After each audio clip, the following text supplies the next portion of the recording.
Cuando una mente hace y se ensancha, nunca vuelve a ser igual. Se ensanchan las estacas de la mente. Y yo creo que es el mayor milagro. Más que muletas que se caen, sillas de ruedas que quedan sin dueño. Es cuando una mente...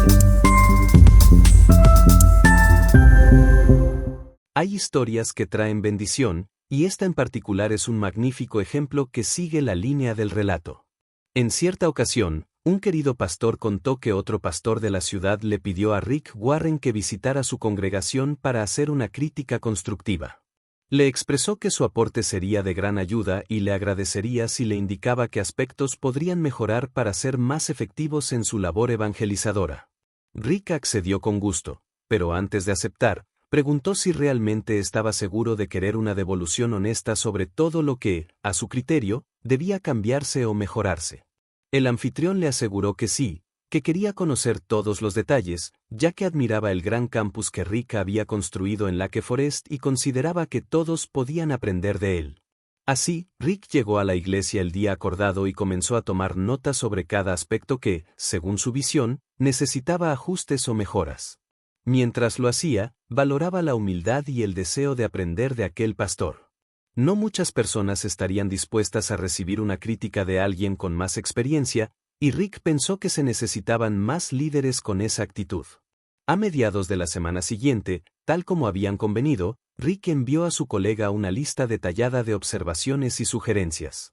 Le escribió un mensaje agradeciendo la invitación y comenzó a enumerar sus impresiones. Al llegar al estacionamiento de la iglesia, no encontró carteles indicadores ni personas que lo recibieran. Se sintió desorientado y no estaba seguro de si había llegado a una iglesia o a un funeral, hasta que logró ubicarse por el sonido del canto. Sugirió que se asignara un equipo de bienvenida para que los asistentes se sintieran acogidos desde su llegada. Al entrar al templo, los músicos aún estaban ensayando y probando sonido. Consideró que sería mejor que estos llegaran más temprano y finalizaran sus pruebas antes de la apertura de las puertas, pues presenciar el ensayo y las pruebas de audio resultaba incómodo y daba una impresión de improvisación. El servicio comenzó tarde y la alabanza se extendió por más de hora y media, con todos los asistentes de pie. Lo que más le sorprendió fue que el pastor solo apareció al momento de predicar. Si esta palabra te está llegando al corazón, haz que más personas la escuchen. Dale like para que YouTube la recomiende, suscríbete si aún no lo hiciste y activa la campanita para no perderte ningún mensaje que puede cambiar tu vida. Sigamos juntos. Rick advirtió que cuando el líder no está presente en la alabanza, envía el mensaje de que no es algo importante o que, una vez que se alcanza el liderazgo, ya no se necesita adorar junto con la congregación. Antes de la prédica, varias personas que tomaron el micrófono aprovecharon para dar pequeñas exhortaciones. Sugirió que quienes participaran en otras partes del servicio se limitaran a sus roles específicos y que la única prédica fuera la del pastor, para evitar confusión entre los fieles.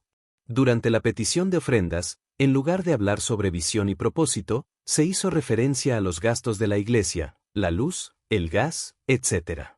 Rick comentó que las personas ya lidian con pagos en su vida diaria y que, en cambio, se debía motivar a contribuir con una visión clara, no con la obligación de cubrir facturas. Los anuncios fueron presentados por una persona con un tono monótono y poco atractivo. Rick sugirió que esta información no se diera durante el servicio, sino que se incluyera en un boletín de mano para que quienes estuvieran interesados lo leyeran por su cuenta. Finalmente, le comentó al pastor que su estilo de predicación era demasiado exaltado y que gritar no era sinónimo de autoridad ni de unción. Además, mencionó que usó decenas de pasajes bíblicos, pero al final del servicio, los asistentes no podían recordar con claridad el mensaje central. La lista de Rick era aún más extensa. Sin embargo, la respuesta del pastor fue de indignación y enojo. Le escribió un mensaje donde le expresaba su decepción, asegurando que solo quería algunos consejos para mejorar y no una crítica que desacreditara su esfuerzo. Desde ese momento, jamás volvió a dirigirle la palabra. Rick concluyó que aquel pastor decía querer mejorar, pero no estaba listo para la verdad.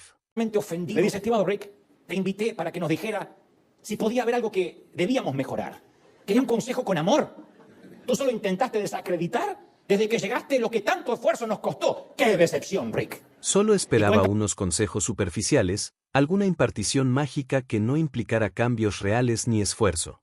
Muchos buscan una impartición especial o una unción milagrosa, pensando que eso puede reemplazar el trabajo, la disciplina y la constancia. Esta historia refleja la gran capacidad humana para la negación. A menudo, las personas suprimen lo que saben que es cierto y adornan lo que es falso. Embellecen la realidad y terminan creyendo la versión que construyen. Así, en lugar de enfrentar la verdad, prefieren seguir con su percepción distorsionada de la realidad. El autoengaño es un misterioso proceso en el cual las personas se tapan los ojos a sí mismas. Dentro de la psicología social, existe un campo de estudio dedicado a la disonancia cognitiva, que se basa en la capacidad de justificar lo que se dice o hace de manera que concuerde con la propia identidad.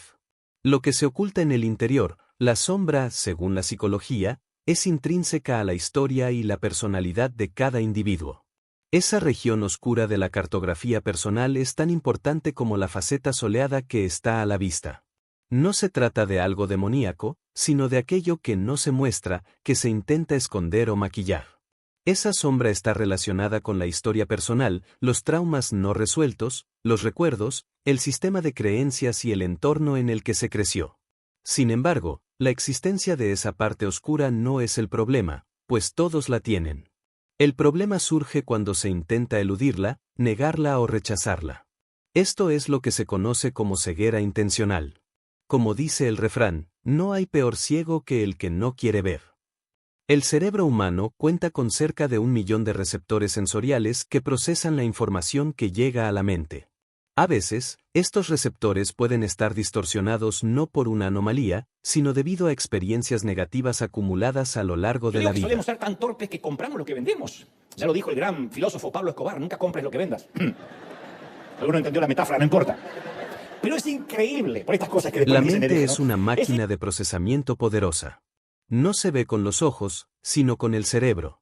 Primero se procesa la información y luego se percibe. En Proverbios 23:7 se dice, porque cuál es su pensamiento, tal es su corazón.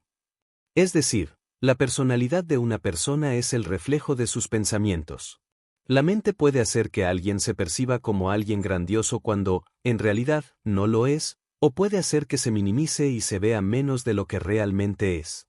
Esto último se observa, por ejemplo, en quienes luchan con la anorexia, creyendo que tienen sobrepeso cuando, en realidad, están extremadamente delgados. Conocer y explorar lo que ha moldeado el sistema de creencias es fundamental. Todo aquello que ha generado puntos ciegos en la vida debe ser examinado, pues la mente es un territorio crítico. Como dijo Pablo en 2 Corintios 4:16, aunque nuestro hombre exterior se va desgastando, el interior no obstante se renueva día a día. Si llegaste hasta aquí, es porque Dios está hablando a tu vida. No te quedes solo con este mensaje. Apoya este contenido con un like, suscríbete y activa la campanita para seguir recibiendo palabra de bendición. Comparte esto con alguien que lo necesite. Cada batalla exterior debe ser ganada primero en el interior. De lo contrario, se filtrará todo a través de una perspectiva distorsionada. Un ejemplo ilustrativo es la historia del nieto que, mientras su abuelo dormía, le untó queso en los bigotes. Al despertar, el abuelo exclamó que la casa apestaba y, al salir, dijo que el mundo entero apestaba. Pero en realidad, el problema no estaba en el mundo, sino en su propio filtro. Muchas personas tienen puntos ciegos de los que no son conscientes precisamente porque son ciegos para ellas. Sin embargo, Dios puede traer luz sobre ellos, revelándolos poco a poco. Un ejemplo de esto se ve en quienes rechazan cualquier tipo de afirmación o elogio. Cuando alguien elogia su vestimenta, en lugar de aceptarlo, minimizan el comentario con frases como esto es solo un trapo dicen, viejo. ¡ay, me encanta tu vestido! ¡Ah, este trapo viejo lo compré en Ross, descuento para jubilados los martes! ¿Hiciste algo en el cabello? Se ve fabuloso. ¡Ah, me tapé las canas que yo estoy vieja o viejo! Pero qué educado es tu hijo. Deberías verlo en casa. Que no nos damos cuenta que es un punto ciego que molesta. No hay peor cosa que alguien que no sepa recibir un gracias. Esta actitud no es humildad, sino una forma de desprecio hacia el reconocimiento. Dios enseña la importancia de aprender a recibir elogios con gratitud. Quien no sabe aceptar un elogio, tampoco sabe darlo. A veces, estos patrones de conducta se arraigan desde la infancia, debido a experiencias tempranas que moldean la autoimagen y la percepción de la propia valía. Pero es posible renovar la mente y transformar la manera en que se ve la vida y a sí mismo. El perdón de Cristo tiene un significado profundo, especialmente cuando se trata de reconocer patrones en la vida de una persona. Si algo sucede una vez, puede ser un accidente. 2 veces, una coincidencia. Pero cuando ocurre 3, 4 o más veces, se convierte en un patrón. Si no se trata, se transforma en un punto ciego crónico. Hace poco, en uno de los libros sobre avivamientos y movimientos de Dios en la historia, se relataba la historia de los grandes predicadores de la antigüedad. En particular, se mencionaba a Ión, un evangelista que hacía preguntas a las personas que llegaban a las campañas para asegurarse de que estaban realmente comprometidas con una vida cristiana de rendición y santidad progresiva. Entre las preguntas que formulaba, estaban: ¿hay algún pecado interno o externo que te domine? ¿Estás dispuesto a que tus líderes te hagan notar tus errores? ¿Aceptarías que se te señalen tus defectos y errores con franqueza, con el fin de mejorar y no de juzgarte? ¿Permitirías que otros se acerquen lo suficiente a tu vida como para escudriñar hasta lo más profundo de tu corazón y ayudarte? ¿Tienes la intención de ser totalmente abierto, honesto y auténtico, sin excepciones ni hipocresías? En los tiempos de John Wesley, este tipo de cuestionamientos eran habituales, porque se entendía que sin ayuda, nadie podría llegar a ser la persona que Dios quería que fuese. Sin embargo, con el tiempo, la honestidad en la iglesia se fue perdiendo. En muchos lugares de congregación, la gente finge estar bien, simula estar en victoria y se esfuerza en aparentar fe y humildad cuando, en realidad, muchas veces es solo fingimiento. La verdad incomoda, y la mayoría prefiere escuchar lo que les agrada en lugar de enfrentarla. Se podría comparar con la historia de una esposa que viajó a Europa y llamó a su esposo para preguntarle cómo estaba su gato. El esposo, sin rodeos, respondió: murió. La mujer se sintió devastada y le reclamó que debía haberle dado la noticia de forma gradual, primero decirle que el gato se subió al techo, luego que no quería bajar, después que estaba actuando raro y finalmente, cuando ella regresara, informarle que había fallecido. El esposo, aprendiendo la lección, aceptó hacerlo mejor la próxima vez. A propósito, ¿cómo está mi mamá? La vieja ahora mismito se acaba de subir al techo.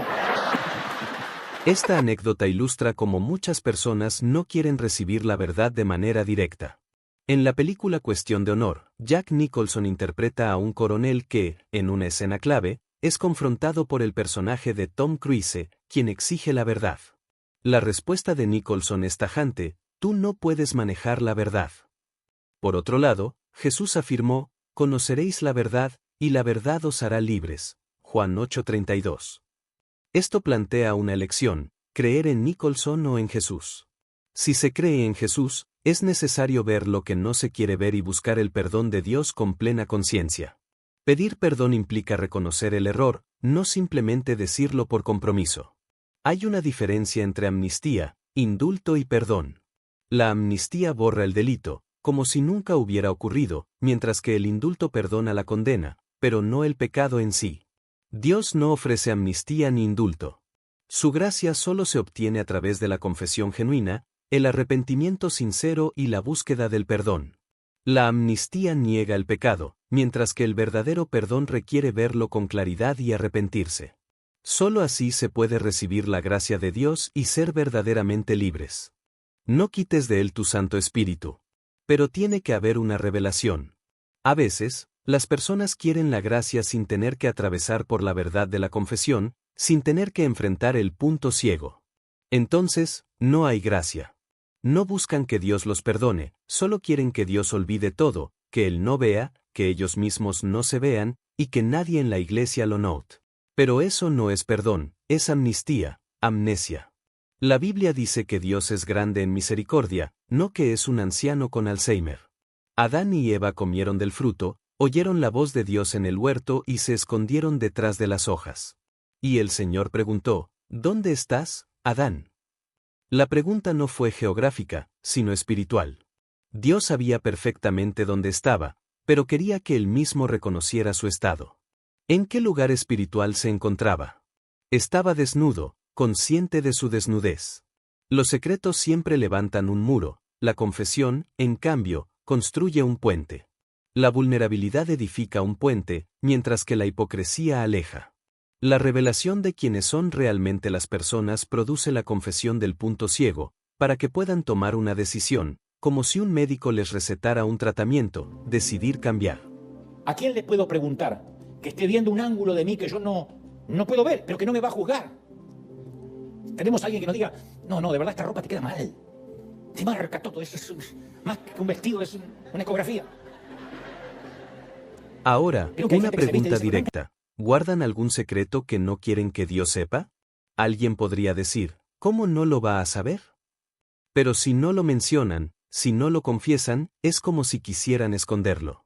¿Hay alguna parte de su vida que prefieren no hablar con Dios? ¿Algún rincón sellado, algún sótano con llave en su pasado o presente que no quieren enfrentar? Tal vez esperan que Dios, mágicamente, lo olvide porque es misericordioso, porque es gracia, pero nunca han pasado por la confesión y el arrepentimiento necesarios para acceder a esa gracia. La verdad los hará libres. Cuando un testigo se presenta ante un juez y el jurado, coloca una mano sobre la Biblia y jura decir la verdad, toda la verdad y nada más que la verdad. Su trabajo no es ampliar la verdad, ni diluirla, ni explicarla, sino simplemente decirla. La tarea de los legisladores es interpretarla, la del jurado es resolver el caso y la del juez es aplicar la ley. Pero el testigo solo debe decir la verdad. A lo largo de la historia, en juicio se ha visto como alguien quiere dar explicaciones de más y el juez responde, protesto, señoría. Solo diga la verdad. Porque si se agrega más o se disfraza, se contamina el resultado. Y de Génesis a Apocalipsis, el mensaje es el mismo, Dios ama la verdad y aborrece el engaño. Si decir la verdad es tan importante y todos están de acuerdo en que se necesita para crecer, si es un acto de amor, ¿por qué se dice tan pocas veces? Sencillamente porque se necesita valor para decir la verdad. Porque si se dice una verdad dolorosa, las cosas pueden complicarse. Por eso, muchas personas soportan amigos tóxicos por años. 30 años con la misma amiga que siempre critica y envidia, y aún la siguen aguantando porque no quieren ofender. Pero eso no es amor. No se trata de la salvación de esa persona, sino de lo que se está tolerando. La verdad puede hacer que rechacen a alguien, que le quiten el me gusta, que lo bloqueen, que lo enfrenten en una conversación incómoda. Entonces, prefieren callar, porque la verdad tiene un costo. La mentira es gratis, pero la verdad cuesta. Así que muchos cambian su vida entera por una paz ficticia. Un reconocido autor dice que la mayoría de las personas viven en lo que él llama una falsa relación. La marca distintiva de esta es que se evita el conflicto a toda costa. En una falsa relación, se juega a lo seguro, se habla de temas superficiales, se dicen cosas con las que la mayoría estará de acuerdo. Nadie quiere ser el que piensa diferente en la clase, en Ya se trata de casa lo que o estás en la contando. iglesia. La verdad tal vez haga que nos rechacen, tal vez nos quiten el like, tal vez nos bloqueen, tal vez nos metan en una conversación difícil. Entonces no decimos la verdad porque tiene un costo. Claro que tiene un costo, la mentira es gratis. La verdad tiene un costo. Entonces lo que hacemos es cambiar toda nuestra vida por una paz ficticia. Se Hay un dicen querido autor mentiras que... piadosas para no herir sentimientos, para que nadie se sienta incómodo, para que la vida siga sin fricciones. Sin embargo, no tomar una postura también es una postura. Y si alguien se siente herido, a menudo lo esconde. Se traga las ofensas, pero guardarlas es como tragar veneno. No se trata de devolver el veneno al otro con gritos o insultos, pero sí de expresar, esto me duele, deberíamos resolverlo. La falsa relación es complaciente, educada, amable, pero estancada, y termina siendo fatal. A veces, en las iglesias, las personas se cuidan tanto de no ofender a nadie que terminan diluyendo la verdad hasta hacerla superficial. Algunos sermones parecen decir siempre lo mismo, sin profundidad, sin confrontación, porque se busca evitar cualquier molestia. Un ejemplo histórico. En Argentina, durante el segundo mandato del presidente Hipólito Yrigoyen, sus colaboradores decidieron crear un periódico ficticio de un solo ejemplar, impreso solo para él. En ese periódico, todos los titulares hablaban de lo grandiosa que era su gestión. El presidente creía que eso era lo que leía todo el país, pero en realidad, afuera había un caos. Sin embargo, él nunca lo supo porque solo le mostraban noticias positivas. De ahí viene la frase popular en Argentina, no me hagas el diario de Yrigoyen. Así como aquel presidente solo veía lo que quería ver, Muchas personas viven en una burbuja, evitando la verdad. Pero no se puede vivir con un solo periódico. Se necesita el pragmatismo de la verdad. La vestimenta no siempre favorece a quien la lleva. En ocasiones, más que un vestido, parece una revelación completa, como una ecografía. Hay personas que se visten de cierta manera sin que nadie a su alrededor les diga algo. Tal vez porque no hay quien se atreva, o porque en el pasado, cuando alguien intentó hacerlo, la reacción fue desmesurada. ¿Cuándo fue la última vez que alguien dijo, me equivoqué, perdón, no lo estaba viendo? ¿Qué se puede hacer cuando alguien reconoce su error y admite, no lo vi, perdón? El problema no es la ceguera en sí, sino la creencia de que se está viendo con claridad. Sin embargo, cuando una persona reconoce su falta de visión y se presenta ante Dios con humildad, puede decir, no lo vi, Señor. Perdón. No lo vi. Y en ese momento, en casa, en la mañana, la tarde o la noche, es cuando debe ponerse delante de Dios cada punto ciego, pidiendo que Él lo ilumine. A veces, el proceso de revelación será paso a paso. La palabra dice, lámpara es a mis pies tu palabra. Esto significa que la luz de Dios puede no iluminar todo el camino de una sola vez. En medio de una oscuridad profunda, la lámpara se coloca a los pies para evitar caer en un pozo. La Escritura no dice que la luz alcanza el horizonte, sino que es una lámpara a los pies. Es posible que Dios revele un punto ciego a la vez. Y cuando esto suceda, la actitud no debe ser la de pedir indulgencia o evitar el tema por doloroso que sea. No se debe huir de la conversación difícil con Dios, sino enfrentarla, para que todo sea expuesto y cubierto por la sangre de Cristo. No hablemos, tengamos la conversación difícil con el Señor, para que eso sea expuesto, cubierto con la sangre de Cristo, y que cuando lleguemos a fin de este año digamos, este año descubrí que lo único que sé es que antes estaba ciego y ahora veo. Ahora Dios me devolvió la vista.